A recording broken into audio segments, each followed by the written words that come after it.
కారం రంగు రుచితో ఉంటుంది. ఆచి మిరపపొడి అదరగొట్టే కారం రంగు రుచి. పశ్చిమ మైలారంలో కార్మికుల మృతిపై సీఎం రేవంత్ రెడ్డి దిగ్భ్రాంతి వ్యక్తం చేశారు. ఘటనపై అధికారులను వివరాలు అడిగి తెలుసుకున్నారు సీఎం. క్షతగాత్రులకి మెరుగైన వైద్యం అందించాలని ఆదేశించారు. బాధిత కుటుంబాలకి ప్రభుత్వం అండగా ఉంటుందన్న భరోసానిచ్చారు సీఎం రేవంత్ రెడ్డి. అగ్ని ప్రమాదం జరిగిన సిగాచి పరిశ్రమ దగ్గరికి వెళ్లారు మంత్రి దామోదర్ రాజనరసింహ. ప్రమాద స్థలాన్ని పరిశీలించి ఘటనపై అధికారులతో మాట్లాడి వివరాలు తెలుసుకున్నారు. రియాక్టర్ ఎలా పేలిందో సమగ్ర దర్యాప్తు చేయాలన్నారు. సంగారెడ్డి కలెక్టర్ కు మంత్రి పొన్నం ప్రభాకర్ ఫోన్ చేశారు. పశ్చిమ మైలారం ప్రమాదంపై ఆరా తీశారు. పశ్చిమ మైలారం పారిశ్రామిక వాడలో అగ్ని ప్రమాదంపై దిగ్భ్రాంతి వ్యక్తం చేశారు కేంద్ర మంత్రులు కిషన్ రెడ్డి, బండి సంజయ్.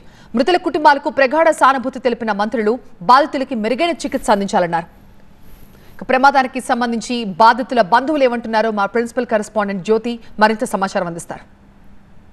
తమ వారి ఆచూకీ కనిపించడం లేదంటూ కూడా ప్రమాదం జరిగినటువంటి ఘటనా స్థలానికి ఈ విధంగా వస్తూ ఉన్నారు.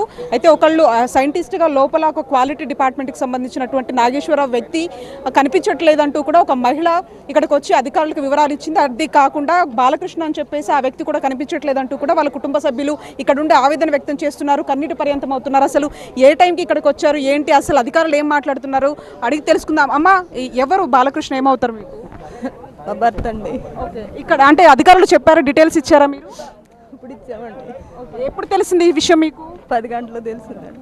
అంటే ఇక్కడ ఏమంటున్నారు, కనిపించట్లేదని చెప్పి అడుగుతుంటే ఏం చెప్తున్నారు? ఇంకేం తెలియలేదండి. ఇక్కడ ఏం పని చేస్తారు, ఎన్ని సంవత్సరాలు చేస్తున్నారు? 20 years నుంచి చేస్తున్నారు. నువ్వు చెప్పమ్మా. నాన్న కదా, ఏమన్నా అడిగావా నువ్వు అక్కడ ఉన్న అధికారులని? ఏంటి, ఎక్కడ తీసుకెళ్లారు, ఏంటి ఏమన్నా అడిగావా? ఎస్, మనం చూస్తున్నాం ఇక్కడ మరొక మహిళ కూడా ఉన్నారు. आपका नाम क्या है, कौन है अंदर? मेरा हस्बैंड है. वो इंसान का नाम क्या है? प्रसन्न महापात्रा.